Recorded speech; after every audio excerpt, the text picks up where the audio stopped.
negotiation can be over before it even gets started.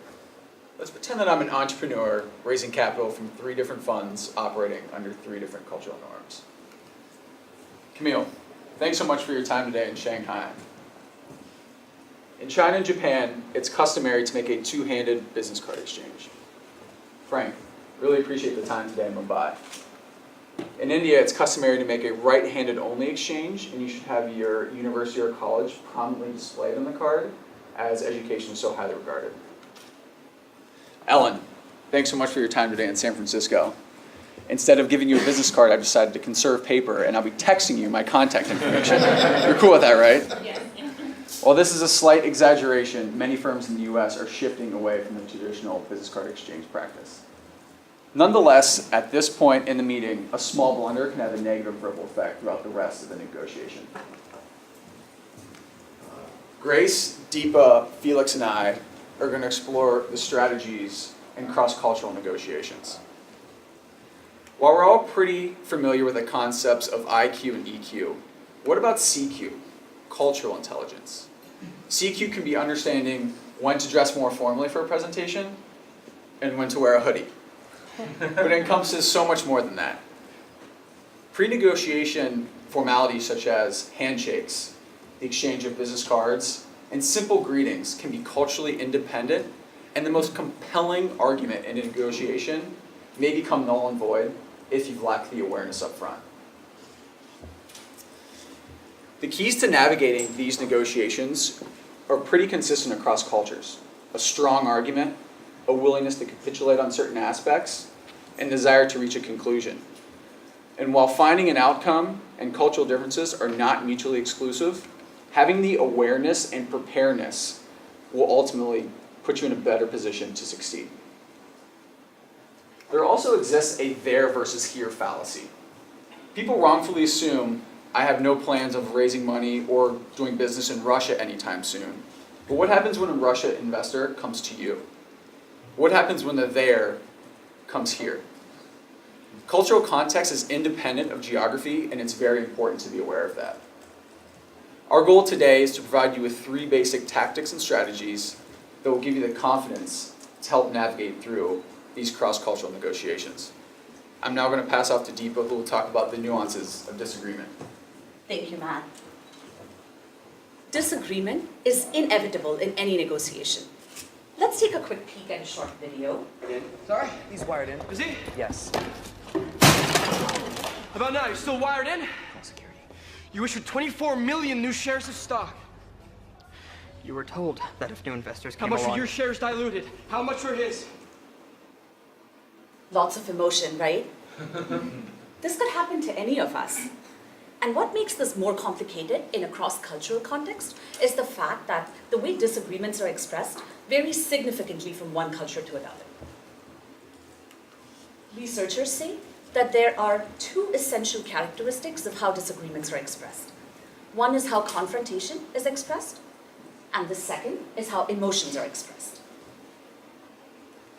So for example, if you're in a negotiation with your Russian counterpart, there's a strong likelihood that he or she will disagree with pretty much every single thing you say.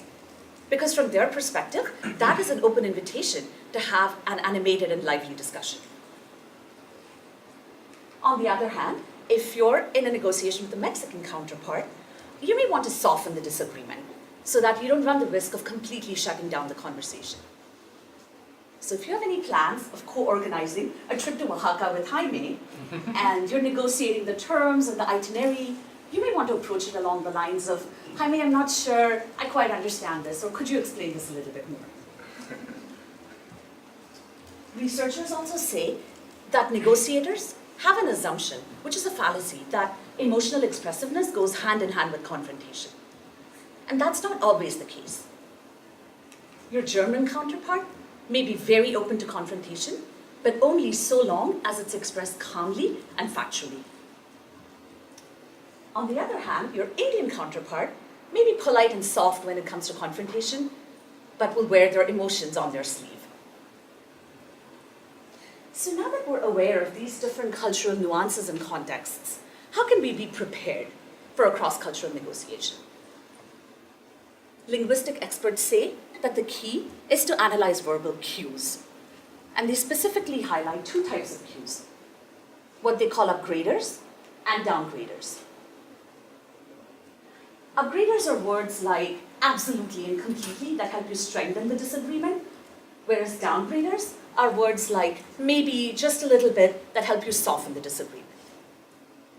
So the key really is to make sure that you analyze and understand these verbal cues within their cultural context so that you're able to adapt your reaction and your response accordingly. That will help you be more successful and more effective in establishing that early connection with your negotiator. And with that, I'm going to hand it over to Grace, who's going to walk us through the implication of the words yes and no in cross-culture. Do you want to watch another video? Yes? No? Am I right in thinking there is nobody else in this house? No. Then there is someone else in this house. No, sorry. I said no meaning yes. No meaning yes? In the United Kingdom, where I grew up, yes means yes, and no means no. So this is where things get confusing for me.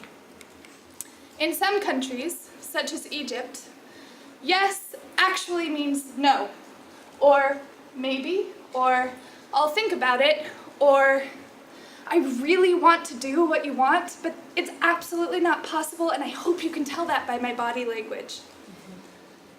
A verbal yes might be seen as more polite or pleasing, and there's no expectation that yes is binding. In parallel, there are some cultures where no might actually mean yes, or let's discuss this further. Wait, let's say you're doing a negotiation with a French person, let's say Claire, and she responds to a question with no. She might actually mean yes. She just wants to debate it a bit further. So, if yes means no, and no means yes, don't ask yes or no questions. Instead of saying, can you do this for me? Say, by when will you be able to do this for me? And if you just have to ask that yes or no question, make sure to analyze tone and body language. For example, yes is very different than yes. Now that we've discussed the difficulties of yes and no questions, I'm going to hand it over to Felix, who's going to discuss problems with putting things in writing. Thank you, Grace. So Deepa and Grace immerse you into the challenges of what a negotiation has in terms of oral communication. But what about what we put in writing and whether we have to put it into writing? You know I don't do contracts. But what you do have is my word. And it's stronger than oak.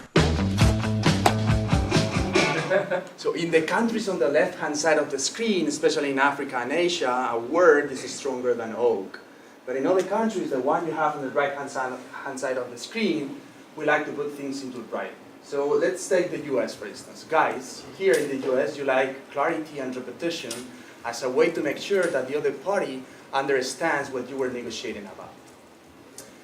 So Tomas, if you go back to Guatemala, that I'm sure you will be doing that, and you lead the procurement division at your family business, don't be surprised when you negotiate with your American suppliers and they send you an email with a list of things you have agreed on and even ask you to reply back to them by saying, yes, I agree with that.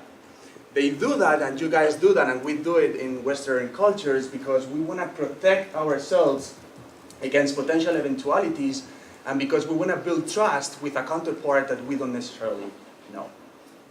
As opposed to that, in Africa, in countries like Nigeria, and for those of you who want to go into Africa and work there, business people will take an email or a contract as a sign of disrespect, and also as a sign of lack of trust. They want you to be flexible. Be flexible around two things. First, to take a contract, an oral contract, as a direct contract. And secondly, to take an oral contract as something that is flexible and can change over time because circumstances change. So the third piece of advice for you on how we want you to be prepared is actually to ask your counterpart to prepare the first draft of the contract so that they feel more comfortable with it. And remember one thing, in some countries around the world, a contract is not binding at all. So by now, you're probably a little bit overwhelmed by all the advice, the countries, the references, the friends that we have from France, from different countries. We want you to remember 4 things. The first one is you have to analyze the verbal cues and adapt your reaction to the emotion you are perceiving from the other party. Second thing is avoid yes and no questions, as Craig said. And third thing is please ask the other party to write the first draft of the contract if you have to do so that they feel more comfortable with it. But if we want you to remember something, it's the APS framework. Be aware of the differences, be prepared for those differences so that you can be more successful next time you are negotiating in a different culture. Thank you very much, and now we'll be happy to take any questions you may have.